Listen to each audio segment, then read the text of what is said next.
I'm Madison Timmons. And I'm JT Timmons. And we're the co-creators of the hit podcast, The Most Haunted City on Earth. Look, we love ghosts, but we also love true crime. So we here at Haunted City Studios decided to create From One to Wicked. A true crime podcast with a killer twist. We'll investigate, discuss, then rate the most brutal and devious crimes and the monsters who commit them. On a scale from 1 to wicked. So sit back and kill some time with us. And remember, next time you're walking down the street, you might just be passing a perfect wicked 10.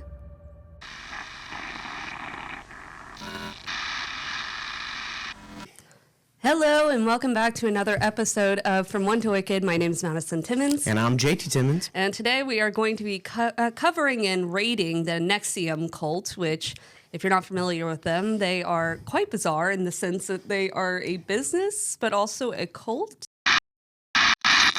Well, it's been nearly a year since a shocking photo on the cover of the New York Times exposed an alleged secret society.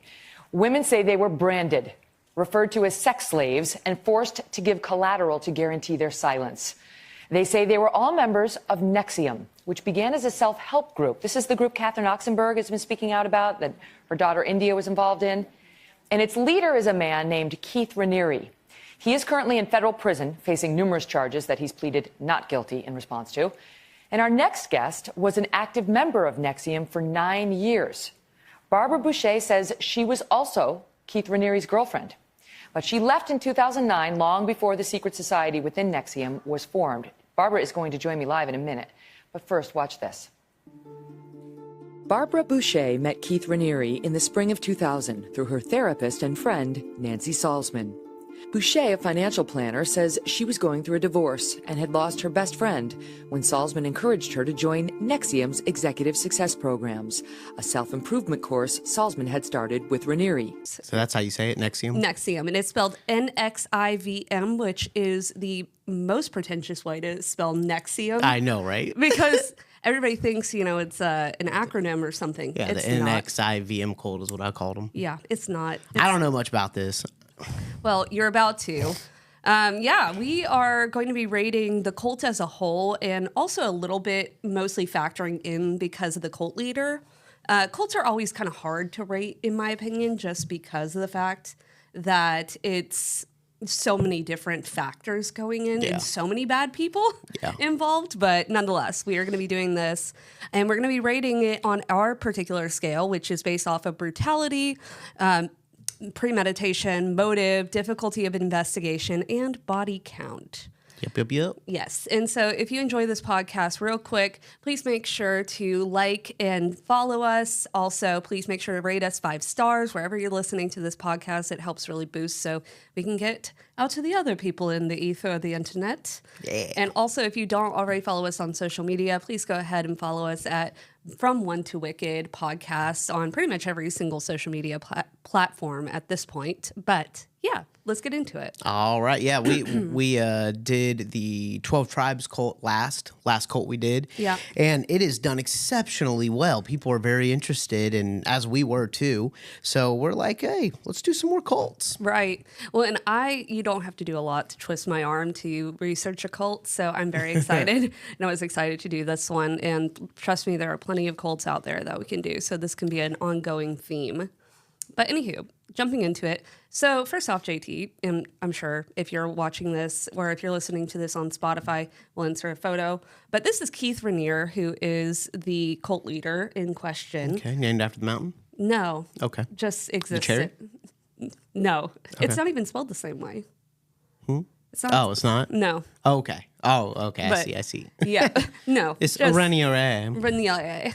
But yeah, that's him. He's the very odd businessman turned cult leader. Cool. And so kind of into the beginning of everything before the cult. Yes.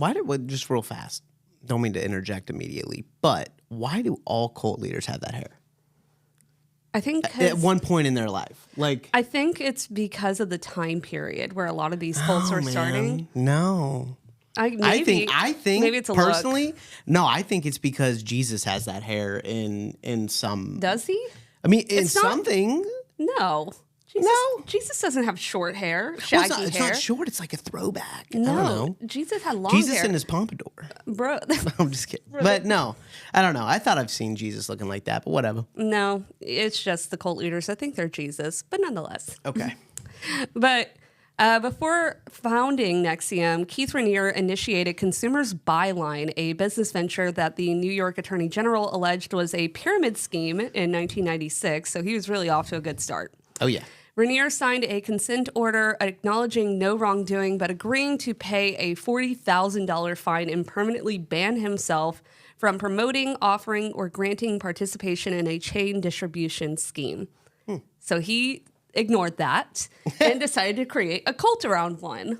So As a cult leader. As a cult leader. Good cult leader does. yeah, he didn't take all of these adversities to heart. No. But yeah, really where it starts is in 1998.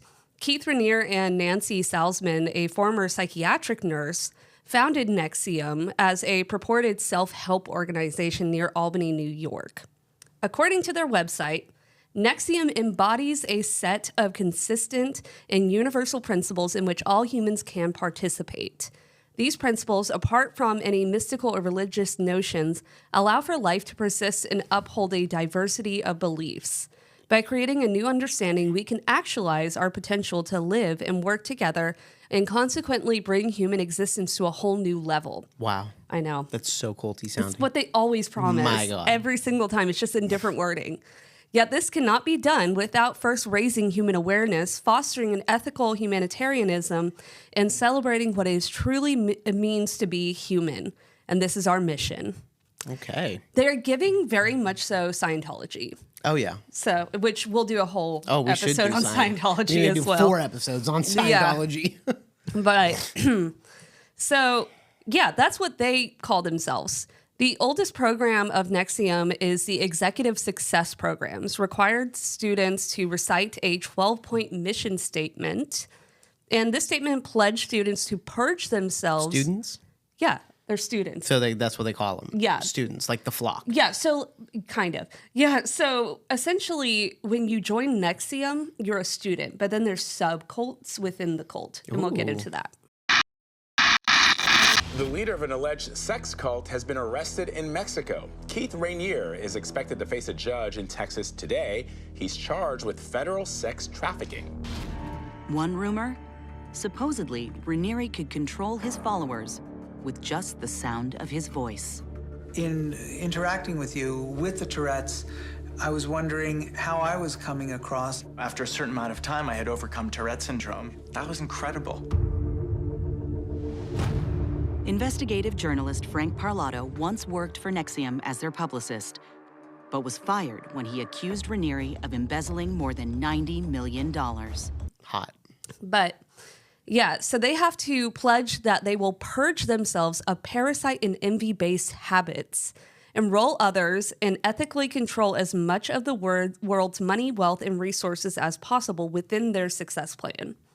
So their biggest goals here were they wanted more followers and they wanted people who already had public notoriety in whatever facet that be to basically create almost a new world order sort of deal. So like a business in 2024.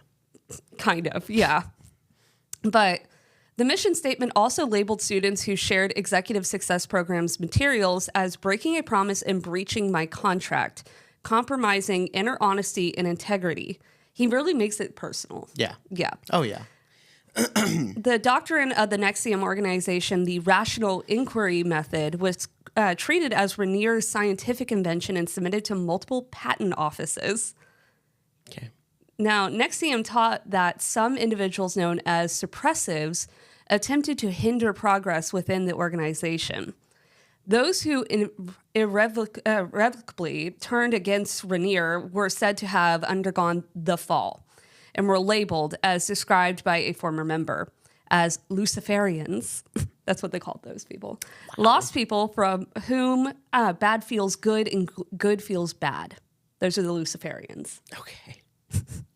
So, additionally, some members of NXIVM's inner circle were reportedly taught that in past lives they had held high-ranking positions as Nazis. Whoa. They're like, you were on the good side. Seriously, what the hell? Like, I can't imagine going to a self-help class and they're like, in a past life, you were a Nazi. And that should make you feel good. It would not make me feel good. I don't know why people would continue with that. And they paid for this. Classes were conducted daily for 16 days, totaling 12 hours a day. And one reported price was $7,500 for these classes. Jeez. I recently gave Raniere's lawyer, Mark Agnifilo, the opportunity to defend his client. Watch this. Let's talk NXIVM. Okay. Was this a cult? I don't view it as a cult. I don't think it really matters at the end of the day if it's a cult or not. It's a successful self-help program. The key with NXIVM, it's really an ethical view. And if I had to put it in the smallest of terms, it's taking full responsibility for every aspect of your life, never seeing yourself as a victim of something else. But when you look at what NXIVM is accused of, it certainly sounds and acts like a cult. You've got Raniere, who goes by Vanguard. You've got alleged masters and slaves. You've got no men. The women are expected to have sex with Raniere and only Raniere, and he can have sex with whomever he wants.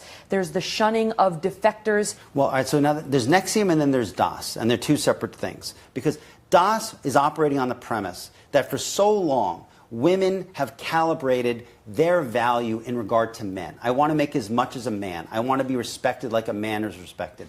DOS takes that idea and says, let's take men out of the sentence. You know, now, the ideas were inspired by Raniere. We don't walk away from that. We admit that.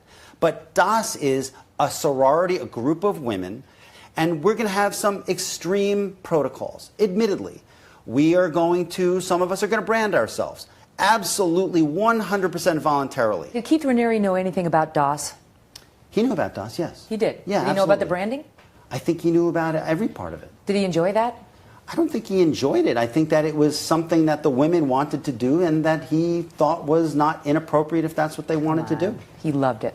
I don't think he loved it. These women wanted to be part of DOS. It was a little extreme, it was a little dangerous, it was a little edgy, it was all those things. That's why they wanted it. And I will be able to put on the witness stand woman after woman who's going to be absolutely believable and credible, who's going to say that. And I think a jury is going to see this my way. Yeah. And that was back then, too. Mm-hmm. Dang. Yeah. The curriculum was divided into modules. And for instance, relationship sourcing explored the benefits of a partner's sudden death. That's a model. Wow. Or module. Okay. Another module was called Dracula and His Ghouls. Ooh. I would go to that. I know you would. Delved into psychopaths and their followers, which is interesting from a cult leader. That's super interesting. Other module titles included Best People, Perfect World, and The Heroic Struggle. An estimated 18,000 people enrolled in the group's workshops total over the years, including its executive success programs. Wow. Mm-hmm. And so, but not all of them stuck with it. Sure. So that number is just maybe one person took a class and then they're like, this is horrifying, I'm leaving. Yeah. And so Raniere asserted that the primary objective of NXIVM was to enhance individuals' overall well-being and bring them greater joy in their lives. NXIVM was headquartered in the New York Capital District and had branches in the United States, Canada, and Mexico. Dang. Its subsidiary companies employed a multi-level marketing model and utilized curricula based on teachings, tech, as Keith Raniere called it, known as rational inquiry. These courses attracted a diverse range of prominent students, including actors and children of wealthy and influential individuals. At its peak, NXIVM boasted a membership of 700 active members. So okay. People who are actively going to these classes regularly. Trying to be better themselves. Yeah. In a recounted instance by former NXIVM member Sarah Edmondson, Raniere reportedly selected the name based on the ancient Roman practice of debt bondage known as NXIVM. The name NXIVM, we were told at the time it was a made-up word that he created that was like a merging of Greek and Latin and something to do with like a gathering space. But later we found out that NXIVM was from the root nexum, which had to do with debt bondage and slavery. Interesting. Yeah. Notably, right? Notably, the 2002 registration with the United States Patent and Trademark Office for the NXIVM trademark explicitly states that the foreign wording in the mark translates into English as the next millennium. Ooh. During NXIVM seminars, students addressed Keith Raniere and Nancy Salzman as vanguard and prefect, respectively. Okay. While most participants only attended a few classes, some members became ardent followers of Raniere. The Hollywood Reporter mentioned that Raniere adopted the title from the 1981 video game Vanguard, which supposedly granted enhanced power to those who defeated their adversaries. Oh. Right? Okay. Which is so interesting because very like Scientology, where it's based off of that novel that created this whole cult. But within the organization, the rationale behind the titles was that Raniere embodied a philosophical movement while Salzman was his initial student. Okay. So going back into a little bit about Raniere, because I feel like it really adds to the things when you start hearing about the issues, to just know where this man's headspace was. Okay. So a complaint from a 2020 lawsuit by former members of NXIVM highlighted several extraordinary claims made about Keith Raniere in the organization's marketing materials. These claims included the assertion that Raniere spoke in coherent sentences as a 1-year-old would. So he did not speak well. Okay. But he excelled in college-level mathematics during grade school and was an accomplished athlete who won judo and track tournaments. Interesting. Yeah. So this is like the first cult leader that doesn't speak well. Right. I mean, if you look at cult leaders, Jim Jones, excellent speaker. You have Hitler. You have all of the people who led cults. What's his name over in Texas? Waco. Yeah. Well, so I think where it's coming from is he's almost like an omnipresent cult leader. Yeah. Where they're like, he's always watching us. Okay. Unless he's not like giving the seminars necessarily, he has teachers for that. And a lot of times it was Salzman who was delivering these messages. So he knew where he knew where his faults were. Right. Yeah. Exactly. So Raniere frequently mentioned holding 3 degrees from Rensselaer Polytech Institute. However, his academic record revealed a 2.26 GPA, indicating that he had failed or barely passed. Yeah, he's dumb. That's crazy. Yeah. Or barely passed numerous upper-level mathematics and science courses that he had bragged about. This is like, he's like dumb? Yeah. Like he's not faking that in like a psychopathic way, like too smart, where he's faking dumb? I don't think so, because that was so far before he ever became a cult leader. I think he is just delusional. Yeah. That's about it. All right. And every August, NXIVM members would convene in Silver Bay, New York to celebrate Raniere's birthday. This annual event, known as Vanguard Week, initially started as a single day and gradually expanded to encompass an entire week. The festivities included tribute ceremonies conducted by NXIVM members in honor of Raniere. Former high-ranking members of NXIVM asserted that Raniere held absolute authority within the organization, and any significant event or decision within NXIVM required his explicit approval. And NXIVM students were indoctrinated into the belief that Raniere was the most intelligent and morally upright individual on the planet. Okay. That's a theme here. Ethicalness is very ethicality, I guess is the word. Yeah. It is a very big common theme. Yeah. Within this, ethics in general. Yeah. It will come up a lot. But the 2003 Forbes expose on NXIVM and Raniere exposed his continued claim of being the world's most intelligent and ethical man. By 2012, these claims had escalated to the point where Raniere convinced some members of NXIVM that his intellectual energy had the ability to trigger radar detectors. During Raniere's trial, testimony revealed that he had convinced several girls and women that engaging in sexual intercourse with him could supposedly heal their alleged disintegrations, and that his semen possessed supernatural qualities. My name is Sarah Edmondson. I was introduced to Keith Raniere as the most ethical, humanitarian, and one of the top 3 problem solvers in the world when I met him. I thought he'd created this curriculum that was groundbreaking and was going to change the personal development space. And he had invented something, nothing short of a miracle. That's what I thought. After every class, we'd say, "Thank you, Vanguard," like bowing to somebody in the room that's not even there. So by the time anyone met him, they'd already have an immense amount of respect for him. I thought that if this man created this curriculum that changed my life was in front of me, I'd be, honored to meet him. Like I was meeting somebody, like, meeting the Dalai Lama or something. It was very, I was very reverent of him. And I was. And I was at the same time, I was underwhelmed by his appearance. He had like this scraggly sort of Jesus hair and was very unassuming, very sort of normal nerd vibe. He was definitely kind of sheltered. He'd come out every now and then. It would be like this hush and this in the rush in a space where like, "Oh, Keith is coming, Vanguard's coming."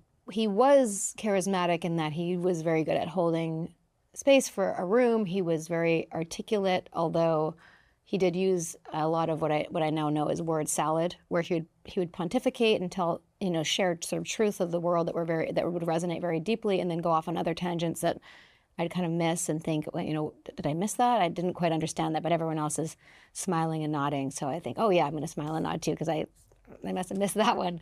And that was definitely part of his sort of mystique, is this highbrow intelligence. You always wanted to keep up and understand and learn and glean from him. I thought he was celibate. When I met him and was introduced to him, and the way that people spoke about him is that he was a renunciate, so he had no personal possessions. He didn't own anything. He didn't own a car. He didn't own his home, because he's so evolved. He's like a spiritual leader. He's a monk. He doesn't need possessions. He doesn't need sex. He's a renunciate, celibate, evolved man. I found out many years later that he was actually a con man, a sociopath, a narcissist, a sex addict. That was a front for Keith to have a pipeline of basically fresh women for his sexual gratification.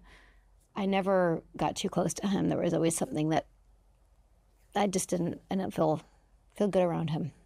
But I thought that was my limitation at the time. Okay. That's so bad, I know, but it's just, I'm having trouble with this one, because I'm picturing this dude who is not brilliant at all. And up until this point, I figured if you're going to be a cult leader, you have to be pretty smart. You don't have to be a genius, but you have to be smart and manipulative, right? You got to know how to lie. Maybe it's just knowing how to lie. I think that's it. Yeah. Maybe it's just being charismatic, and it's not. It has nothing to do, or maybe not nothing to do, but I think that possibly how smart you are does not factor in as heavily as charisma and your ability to lie straight into somebody's eyes. Yeah. I think a lot of it too might be pattern recognition. He sees what gets people to trust him, and he just really hones in on it. Yeah. No, I mean, I agree with that too, for sure. Raniere even instructed one of his sexual partners to seek out a virgin because he believed that they needed a pure vessel for reasons related to energy-related and DNA-wise factors. So that's horrifying. Yeah. And that's a little bit on our guy. Now, in the cult, it's... Our guy. Our guy. Now, a little bit more into the cult rules and rituals. So rational inquiry required students to perform various gestures, such as a handshake, bowing, and hand clap. Greetings included both a common handshake and an ESP, or NXIVM handshake. And in the second version of the cult, which is the vow, we'll talk about that, vow/DOS, Raniere suggested that these elements were intentionally strange. And explaining to his students, we put rules and rituals up front to serve as guardians at the gate. So he wanted to weed out the people who were suspicious of him. The Luciferians. The Luciferians, yes. We want some people to say, I don't want anything to do with this. And that adds that element of elitism that he wanted to instill in his already elite followers. And so also there was something called the stripe path, which were sashes or scarves that were introduced as part of a ranking system akin to colored belts in martial arts. These sashes or scarves came in various colors and patterns, each representing a different level of contribution to the executive success mission. I think you're right about the pattern recognition. Everything is very patterned here. You don't have to be the smartest person in the world to recognize patterns or remember patterns. And I think that he's using patterns to make up for how dumb he actually is. Exactly. Which might be brilliant. I don't know. Right. He just might be brilliant in a different way. Not to say he's a good person in the way of calling him brilliant, but in the way of like how someone would be able to. There's plenty of shit people who are brilliant. Exactly. Also, tribute was a really big deal. So the rational inquiry patent included that pictures of the founders were displayed to show respect and pay tribute. Classes concluded with students expressing gratitude to Vanguard and his prefect. So idolizing them, essentially. And there also were things called exploration of meaning, which were EMs. Described as therapy by number, the exploration of meaning involved a senior member questioning participants as they reflected on their childhood memories. So, yeah. Okay. It's a crazy cult. And it's eerily similar to the Scientologists. But allegations start really in the early 2000s when it starts kind of becoming more public, in the eye of the public, I should say. But concerned about Raniere's behavior and the organization's practices, former members and families of NXIVM clients approached investigative journalists, labeling NXIVM as a cult. NXIVM asserted that its training was a trade secret protected by non-disclosure agreements. Everybody, if you joined this place, you had to sign 1 million non-disclosure agreements. I'm sure. But in 2003, NXIVM filed a lawsuit against the Ross Institute in the case known as NXIVM Corp. Versus Ross Institute, alleging copyright infringement for publishing excerpts from its manual in 3 critical articles commissioned by cult investigator Rick Allen Ross and posted on his website. Heard that. He knew. He did know. Ross also posted a psychiatrist's assessment of NXIVM's secret manual on his website, which criticized the regime as expensive brainwashing. Yeah. Do you think maybe it spiraled out of control at one point, or do you think his intent was evil in the beginning? Well, I think his intent was basically to take advantage of people, that he was basically a con man, a grifter, who took advantage of people all of his life. He exploited girlfriends. For example, I had a call from one of his college girlfriends who was terrified of him. He had stalked her after she had spurned him. And going all the way back to his grade school days, he was a very malevolent, controlling, manipulative person. It was almost like he was like the bad seed. And that he was hardwired to be a psychopath from his earliest recollections. I mean, his family really wasn't a bad family. He claimed that his mother wasn't a good mother. He made all kinds of claims about having a bad childhood. But from what I gathered over the years, his parents were basically pretty good people. And they tried to be good parents and raise him in a reasonable way. But he was arguably just kind of a bad seed. Some people think psychopaths are born. I would argue that Keith Raniere might be an example of that. As he garnered more and more power, he became intoxicated with it. No question about that. The more influential people that gathered around him, the more he felt that he was omnipotent, that he was indestructible. And with the Bronfman money, millions and millions of dollars, he was able to harass his critics. For example, me, I had deprogrammed 3 people from the NXIVM group on behalf of a family in New Jersey. One of their children, I was unsuccessful with working with him, but 3 of their adult children left NXIVM as a direct result of my work. And later, I was given, through one of the children of the family, the study notes for taking the NXIVM courses. And I gave those notes to a clinical psychologist and a forensic psychiatrist. And they wrote papers which are published at culteducation.com in this very large archive about NXIVM that you can find there. And these papers were then published around 2001, 2002, and Raniere immediately went after me. He went after me for copyright infringement, intellectual property, trade secret violation, defamation. All told, according to my lawyers, he spent over $5 million suing me over a period of 14 years. So, yeah. Ross obtained the manual from Stephanie Franco, a former member of the co-defendant in the trial who had signed a non-disclosure agreement to refrain from disclosing information from the manual to others. Honestly, I don't blame her for breaking that NDA, but NXIVM filed lawsuits in New York and New Jersey, but were both dismissed. They're like, kick rocks.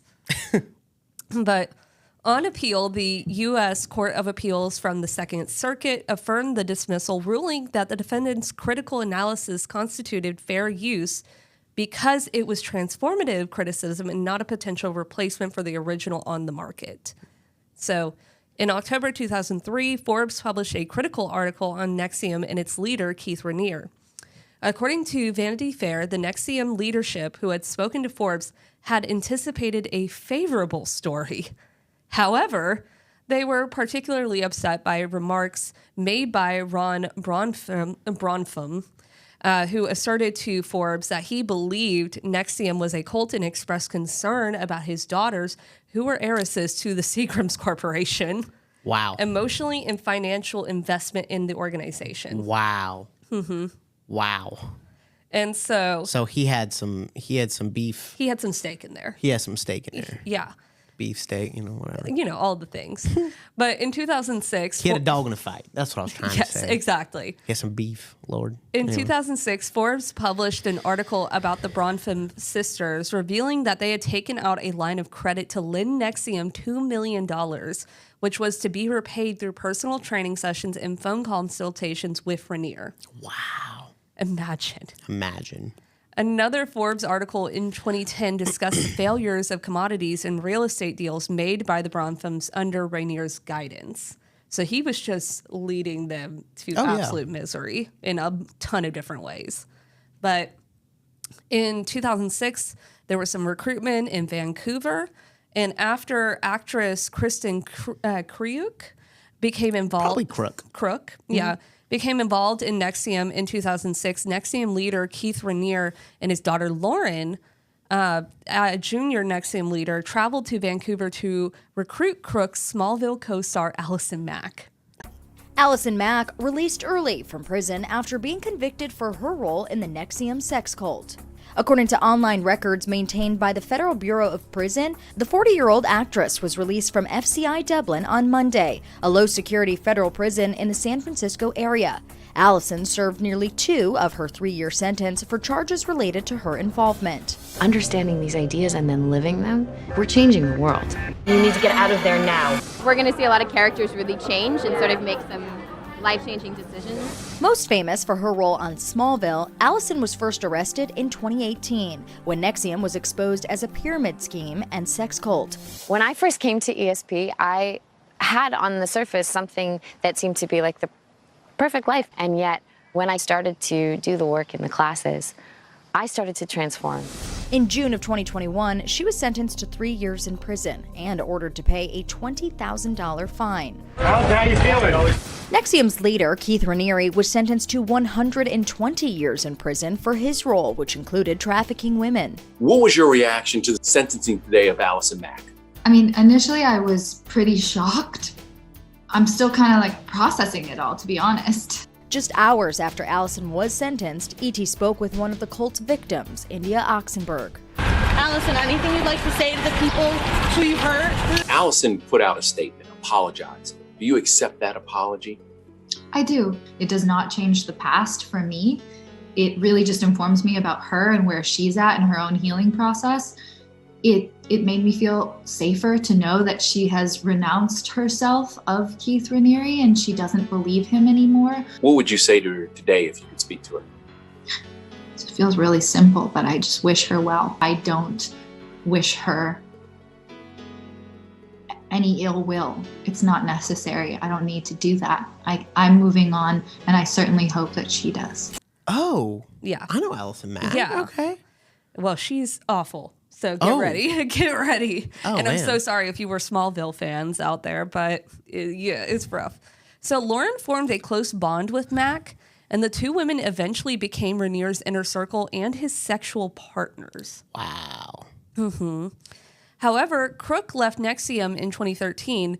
In contrast, Mac became an enthusiastic proselytizer. Yeah. I can never say that word. Proselytizer. Thank you. For NXIVM, convincing her parents to take courses. Ooh. After wrapping production of Smallville in 2011, Mac relocated to Clifton Park, New York to be closer to NXIVM's headquarters in Albany, which a lot of these people did. Sure. Or they at least had a home in Albany.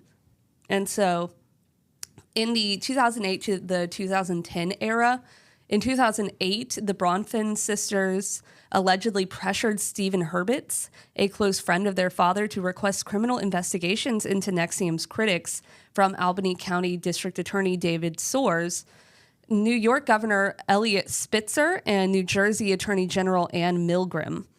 And so they wanted to come after the politicians that might be interested. Oh, yeah.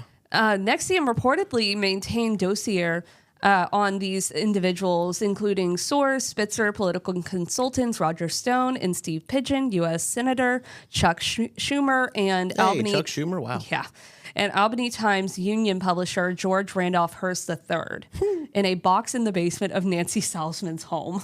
Wow. Isn't that horrifying That to is think that somebody terrifying. has your name in a box in their basement that's like keeping tabs on you? Oh, yeah. But the Times Union reported that NXIVM had a reputation for aggressively pursuing critics and defectors. Luciferians. Yep, the Luciferians, who left the organization, resorting to litigation to punish those who criticized Raniere and the organization or its training methods. Now that sounds like a cult. Exactly. And in 2009, the World Ethical Foundation's consortium, a joint venture between Raniere and the Bronfman sisters, ethical again, they're so ethical, organized a visit to Albany by the Dalai Lama. Oh, wow. Initially canceled due to negative press coverage of NXIVM, the visit was rescheduled and the Dalai Lama delivered a speech at Albany's Palace Theater in May of that year. However, in 2017, Lama Tenzin Dondin, the self-proclaimed personal emissary for peace for the Dalai Lama, who had arranged the appearance, was suspended from his position amidst corruption charges. Ooh. Dang. The investigation also revealed a personal relationship between Dondin and Sarah Bronfman, which allegedly began in 2009. She was scheming. And NXIVM had been described as a pyramid scheme, a sex trafficking operation, a cult, and a sex cult.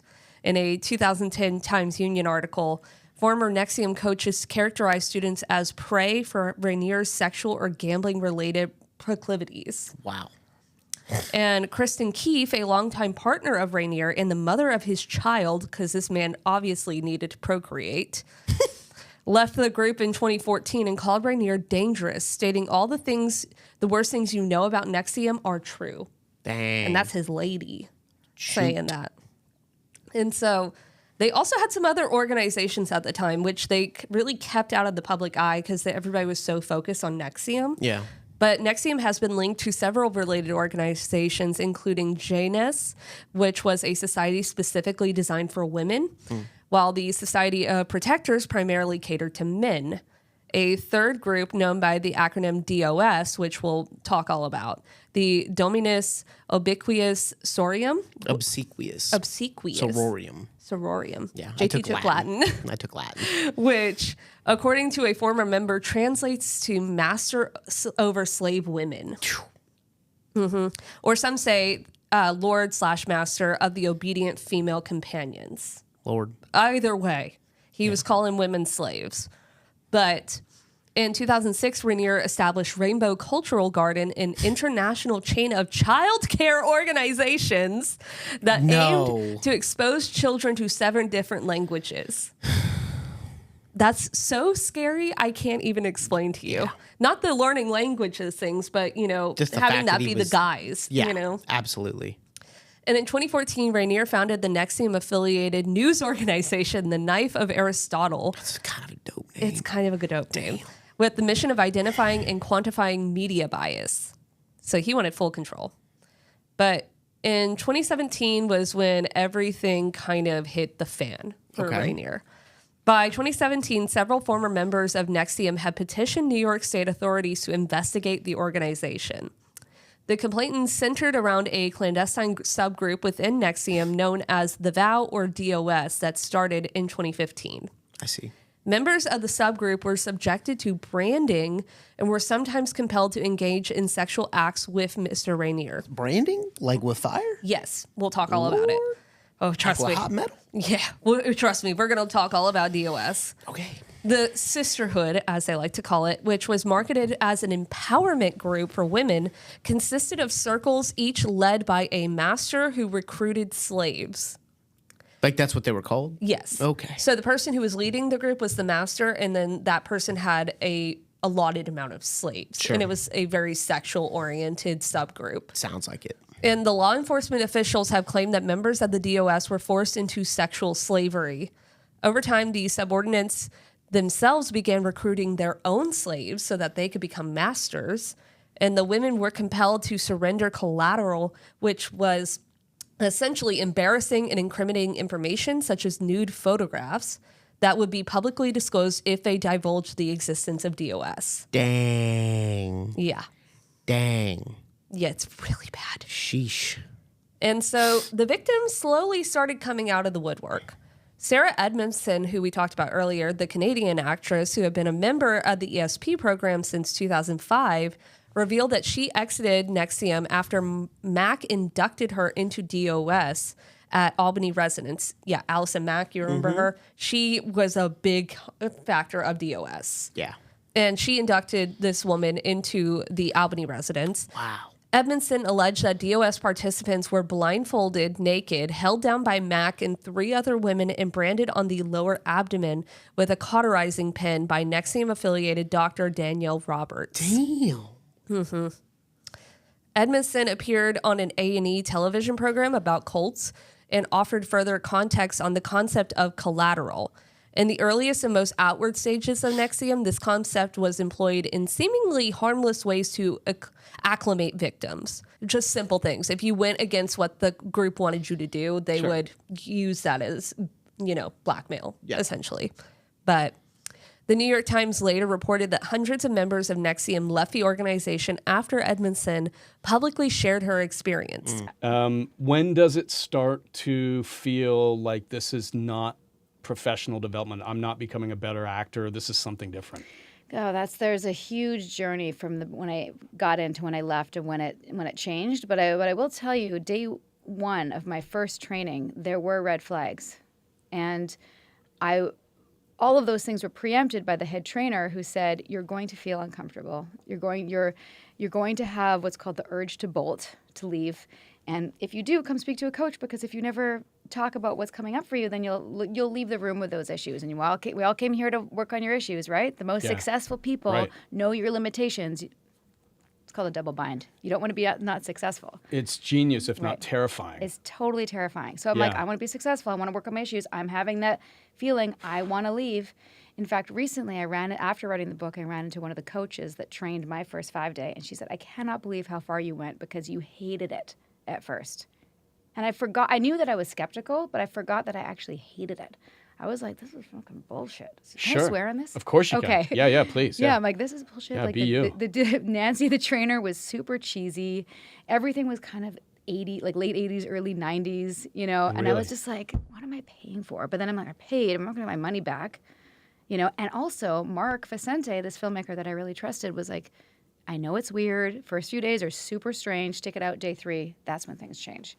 So I was like, well, I'll pay it. I'll stick it out to day 3. And that's the nature of how the indoctrination, or brainwashing is a more common term. Right. How it works is they have a number of techniques, which I now know that they did to us. It's called forced attention. So they're forcing me to not take notes and stay straight ahead, getting bored, repeating certain things. And there's an indoctrination that takes place over time. And then at day 3 is when things either shift for people or they don't. And some people never come back, and that's fine. But I was hooked. Also, we'll get back into all of that, but these were some other claims that kind of came out in the same era. There was Tourette's treatment claims that came out. A 2018 documentary film directed by Alessandro Molitor presents a purported study conducted by NXIVM in exploring the use of their exploration of meaning technique to treat Tourette syndrome. None of them are scientists, mind you. Yeah. None of them are doctors, and they're doing this. And the film's executive producer was Claire Bronfman. Oh, man. The documentary identifies Dr. Brandon Porter as the lead researcher of the Tourette study at the time while working at as a hospitalist at St. Peter's Hospital in Albany.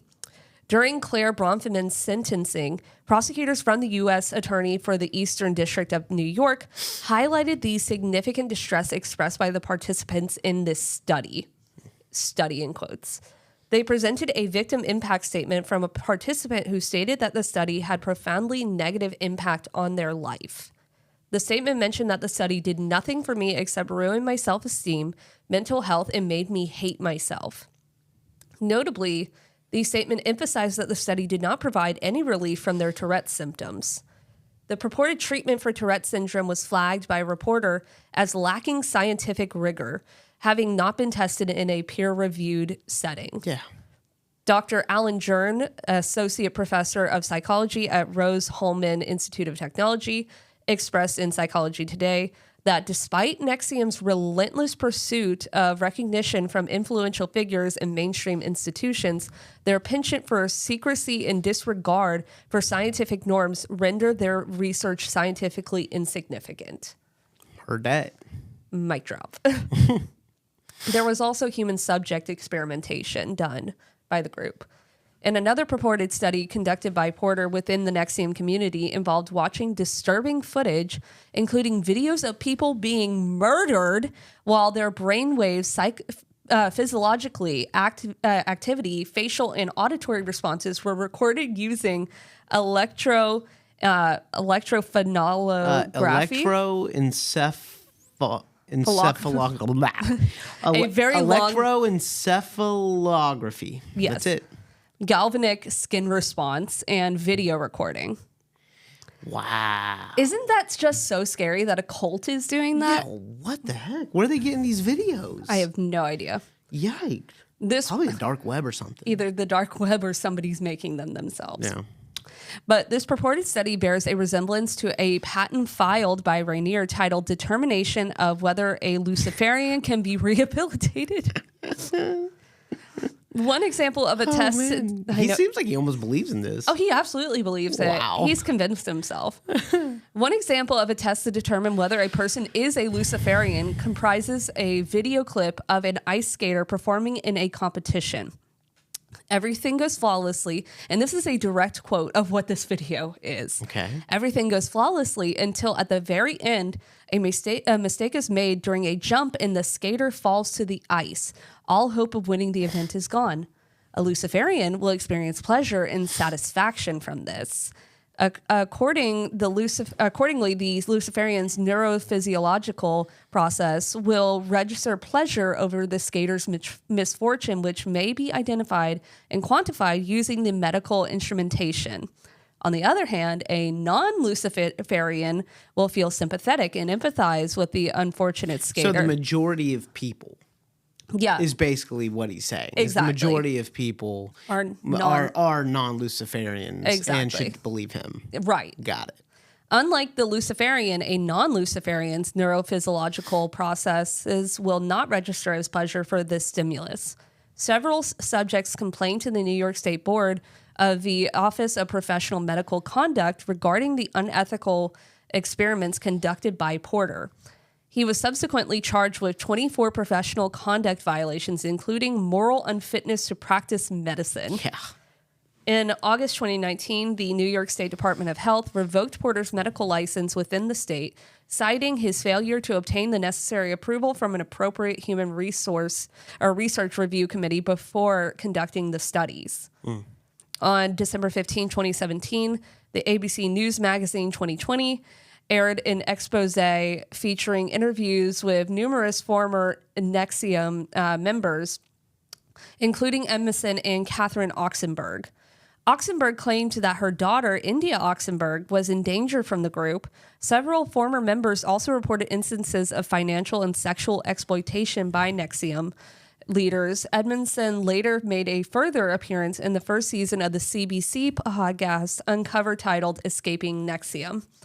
7 prominent Mexican citizens, including Emiliano Salinas, son of former President Carlos Salinas de Gortari, and Ana Cristina Fox, daughter of former President Vincent Fox, Rosa Laura Junco, Loretta Garza Davia, a business leader from Nuevo Leon, Daniela Padilla, and Monica Duran have been implicated in a scandal. Wow. Following the report about the branding incident in the New York Times in late 2017, the authorities initiated a criminal investigation, leading Raniere to relocate to a villa near Puerto Vallarta, Mexico. Dang. And so, but he didn't get to stay there for very long, so I hope he enjoyed his little vacation. Because on March 26, 2018, Keith Raniere was indicted. At the request of U.S. officials, Raniere, who had been residing in Mexico for 5 months, was apprehended and extradited to the United States. Subsequently, he was held for a hearing in a federal court in Fort Worth, Texas, and subsequently transferred to Brooklyn to face charges related to his alleged coercion of women into engaging in sexual acts. The indictment alleged that at least one woman was coerced into sexual intercourse with Raniere. He also forced DOS members to undergo the branding ritual allegedly described by Edmondson and others. United States Attorney Richard Donahue stated that Raniere formed a secret society of women with whom he engaged in sexual relationships and branded them with his initials. Wow. Mm-hmm. He coerced them into this behavior by threatening to release their highly personal information and seize their assets. That's brutal. It's so brutal. And that's why they're calling it women who were forced into sex slavery. Oh, man. Because it kind of is what it was. No, 100%. It's blackmail. Exactly. It's, you know, if you don't do all these things that I want you to do, I'm going to release this information that I got from you. And a lot of these women were public figures. Yeah. So it's like, that's really awful. Yeah. And it could ruin their lives, quite literally. But an affidavit filed as part of the criminal complaint provided further details, revealing that Mr. Raniere had maintained a rotating group of approximately 15 to 20 women with whom he engaged in sexual relationships. Dang. In an 8-page letter, prosecutors alleged that Raniere had dedicated his life to profiting from pyramid schemes and had also received financial support from independently wealthy women such as Claire and Sarah Bronfman, heirs to the Seagram's liquor fortune.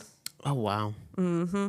An heiress to the Seagram's fortune will spend the next 7 years behind bars for her role in the NXIVM sex cult case. She was sentenced today after pleading guilty to identity theft and immigration offenses. CBS 2's Andrea Grimes reports.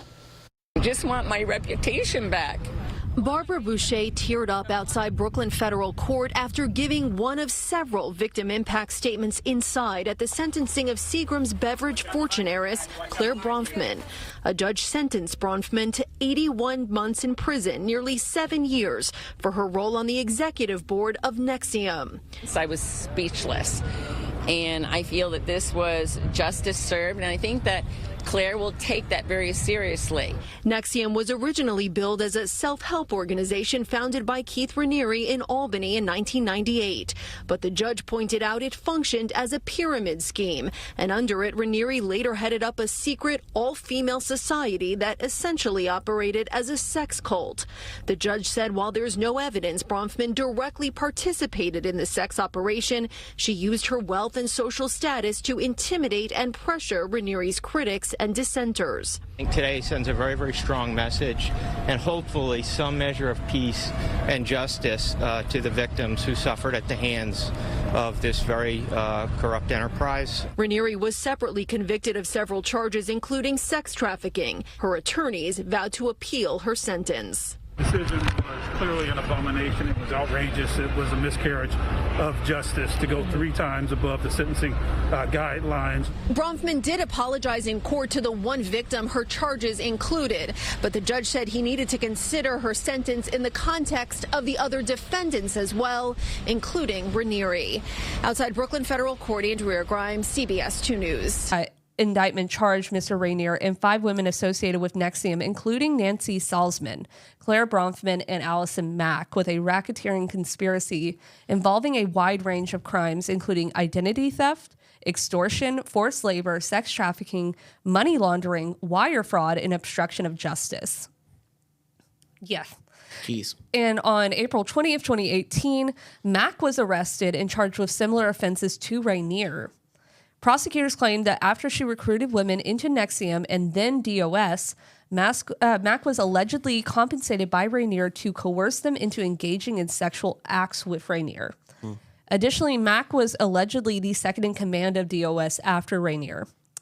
On April 24th, Mack was released on a $5 million bond pending trial and was required to remain under house arrest with her parents in California. Salzman's home was raided shortly after Raniere's arrest. Prosecutors indicated during his arraignment that further arrests and a superseding indictment for Raniere and Mack were anticipated. Yeah. In late May, authorities seized 2 NXIVM-owned properties near Albany. In April 2018, the New York Post reported that NXIVM had relocated to Brooklyn, New York, and was led by Claire Bronfman. Wow. However, on June 12, 2018, the Times-Union reported that NXIVM had abruptly suspended its operations due to unforeseen circumstances. Bronfman was arrested on July 24th and charged with racketeering. She was subsequently released to house arrest after posting a $100 million bail bond. Additionally, Nancy Salzman, the former president of NXIVM, her daughter, Lauren Salzman, and another employee, Kathy Russell, were all arrested and charged with the same racketeering offense. So, on March 12, 2019, Nancy Salzman, the NXIVM co-founder, pled guilty. Ms. Salzman, affectionately known to the group's followers as Prefect, was accused of identity theft and tampering with records to manipulate the outcome of a lawsuit against NXIVM. In a federal district court in Brooklyn, Ms. Salzman confessed to orchestrating invasions of privacy by accessing email accounts and editing recordings to omit certain segments from opposing parties in a lawsuit.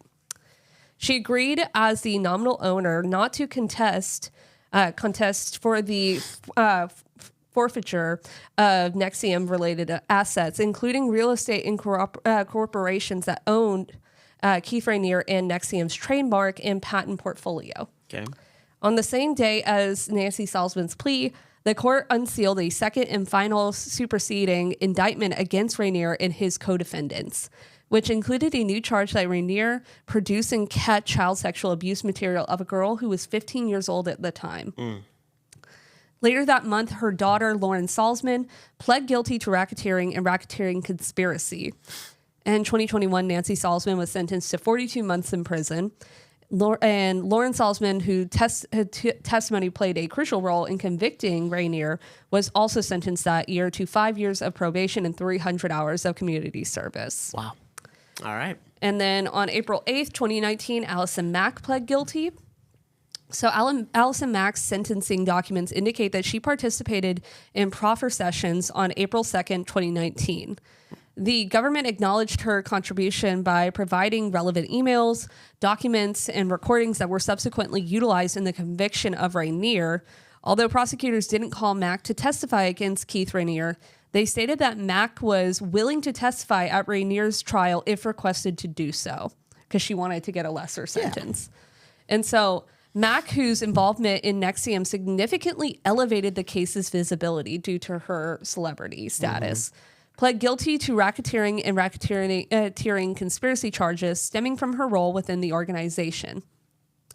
Notably, prosecutors dismissed charges of sex trafficking as well as conspiracy to commit sex trafficking and forced labor, which is kind of insane. And I think that is super insane. I think it was probably a deal for her giving them all of that information. That has to be it.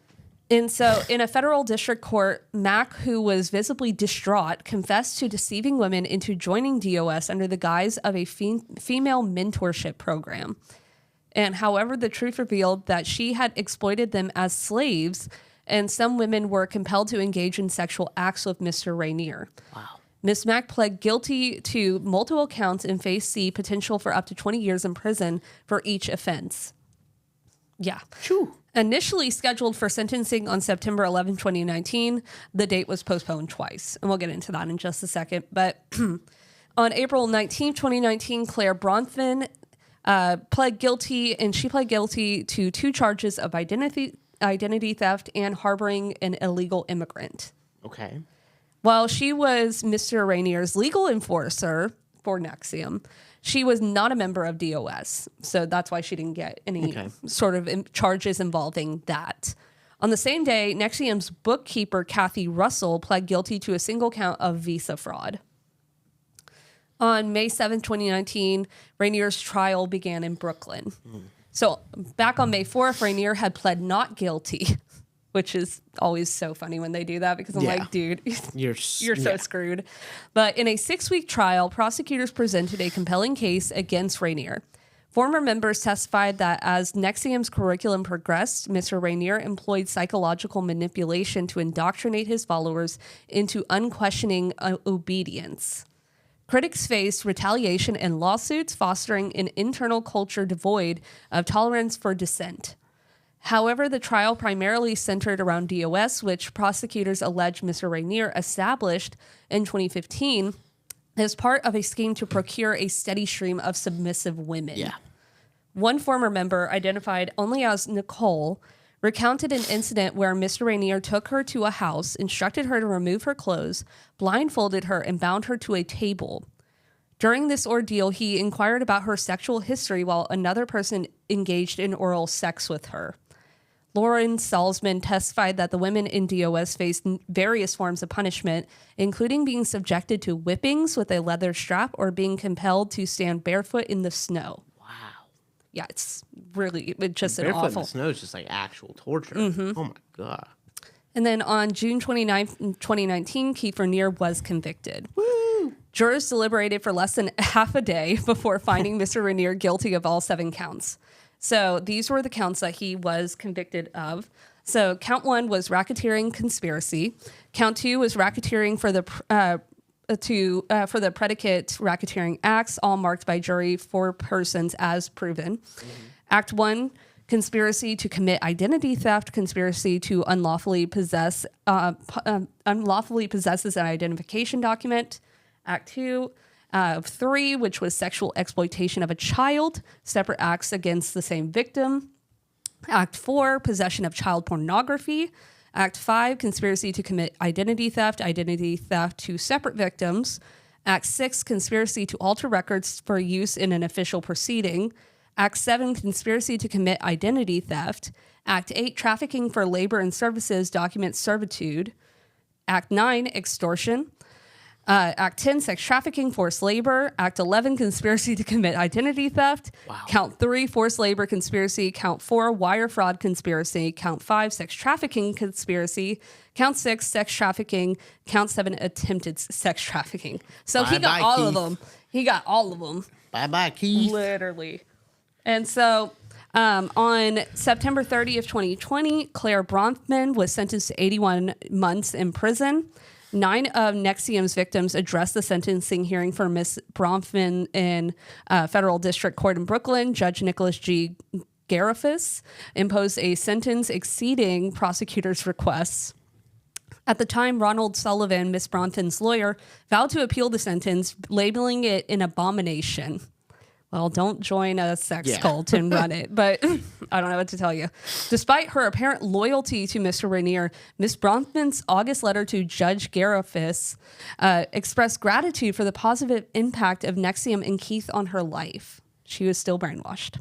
Brainwashed. Super brainwashed. Then on October 27, 2020, Raniere was sentenced to life in prison. So Bye-bye. Right, exactly. Raniere's sentencing marked the culmination of his downfall and involved hours of testimonies from over a dozen victims. He was sentenced to 120 years in prison, which effectively means life imprisonment. Mr. Raniere has repeatedly accused Judge Garifas of corruption and has demanded a new trial, which the judge has denied twice. In a court filing in September, Mr. Raniere's lawyer stated that he is not remorseful for his actions or choices. Mm-hmm. That's his lawyer saying that. Yeah. June 30th, 2021, Allison Mack is sentenced to 3 years in prison. In handing down the sentence, Judge Garifas accused Ms. Mack of using her celebrity status to recruit and groom women as sexual partners for Mr. Raniere. Ms. Mack was also forced to be under home confinement until September, when she was scheduled to commence serving her sentence. In a letter to the court, Ms. Mack expressed her deepest apologies to the individual she had inadvertently brought into the Department of Homeland Security, DOS. And she acknowledged her grave mistake in exposing them to the nefarious and emotionally abusive schemes orchestrated by a malevolent individual. Mack expressed an overwhelming sense of guilt for misusing their trust, which weighed heavily on her conscience. Mack was released from prison in July 2023, having served 2 years of her 3-year sentence. So after sentencing, this man doesn't let up. So following Keith Raniere's conviction, members of the defunct organization fractured, with numerous individuals voicing their opposition to Raniere and the organization. However, a small faction of NXIVM members persistently supports Raniere and vehemently advocates for his innocence. Still. Wow.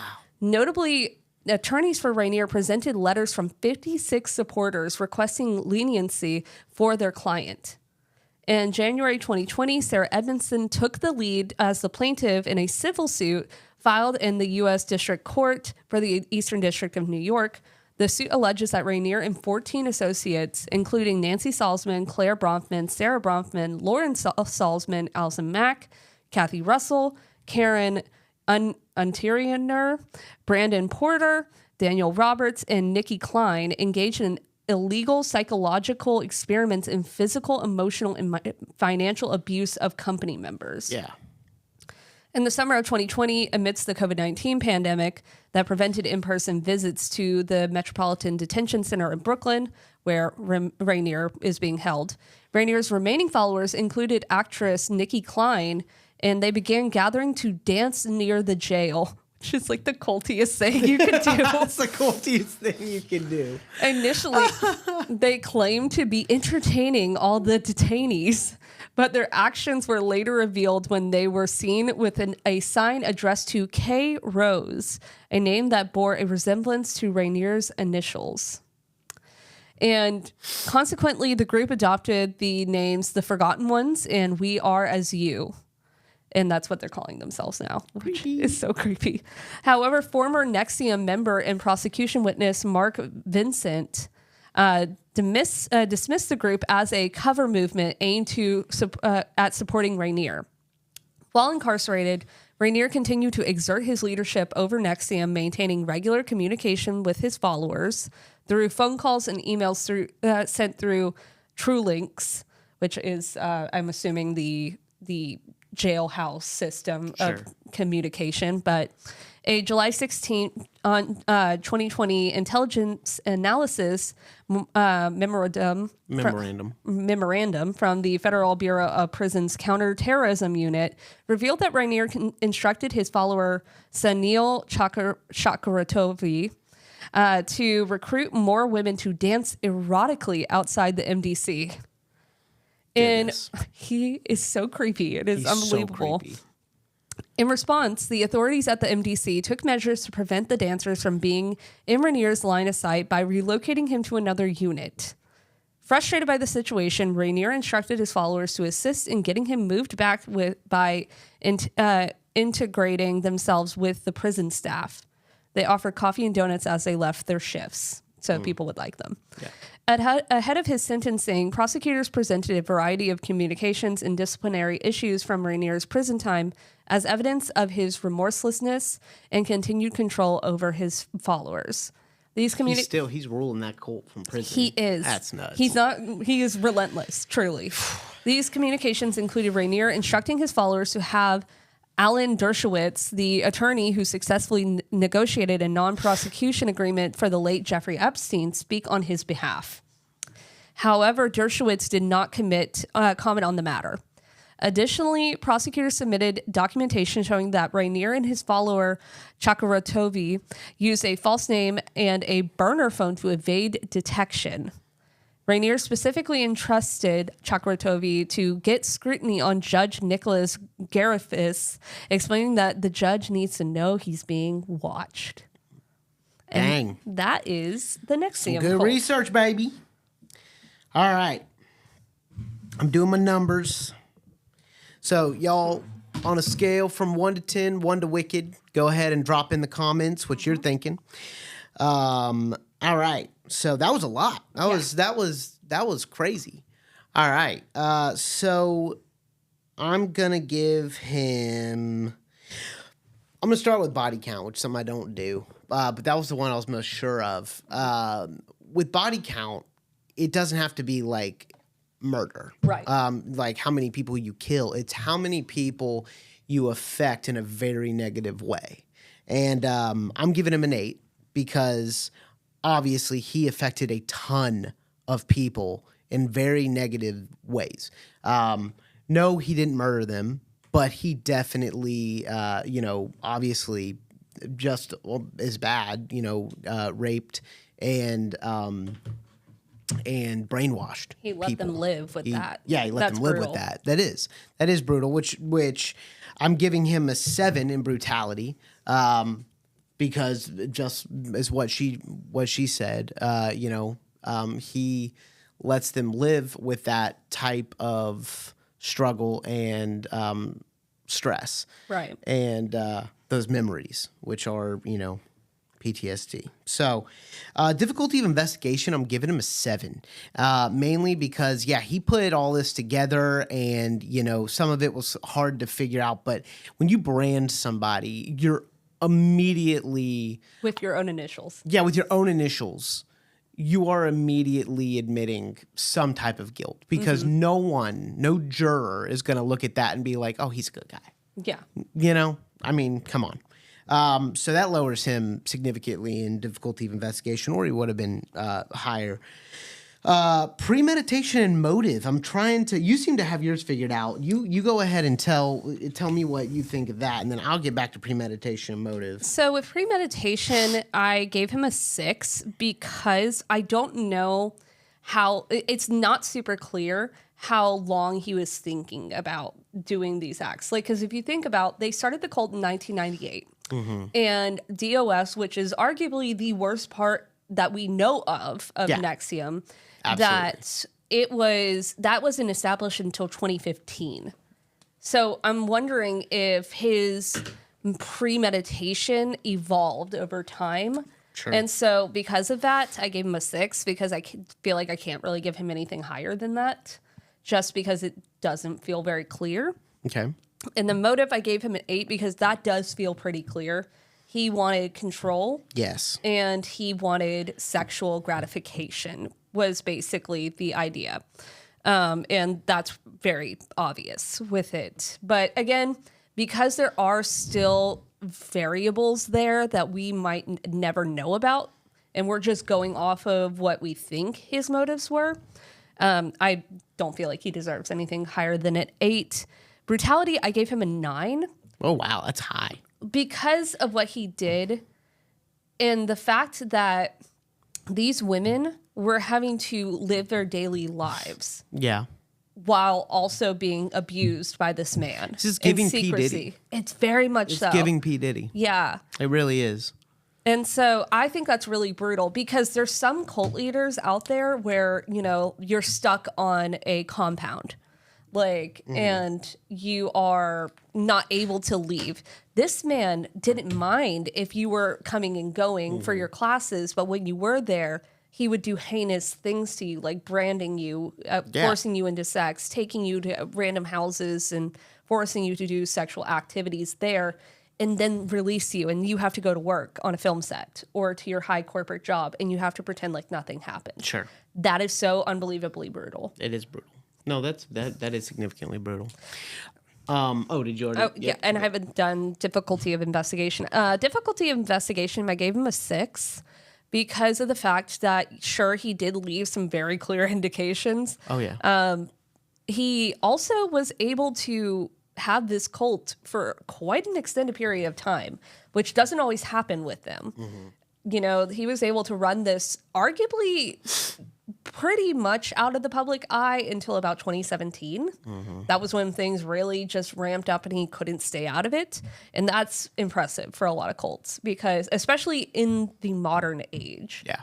You know, but yeah, and then body count, I gave him an 8.5 because She loves her 0.5s. I do. It makes me feel better when I can't decide. But yeah, with the 8.5 though, I gave him that just because of the fact that he obviously had a lot of victims of varying ages and whatnot. But we don't know exactly how many victims there were in total. I mean, obviously he had 700 members who were actively involved in his, so at least 700 that were, you know, harmed in some manner by him. But other than that, though, I don't think, because we got to reserve those 9s and 10s for the absolutely insanely brutal, feels right. All right, so he got a 7.45. That feels right. It does feel right. Yeah. Like some of these are like, oh, that feels too high or that feels too low. No, that feels right. Yeah. That definitely feels right. So yeah, that is the NXIVM cult, y'all. And crazy. Let us know if there is a killer or a cult or a true crime event that you would like us to rate on our scale of from 1 to wicked.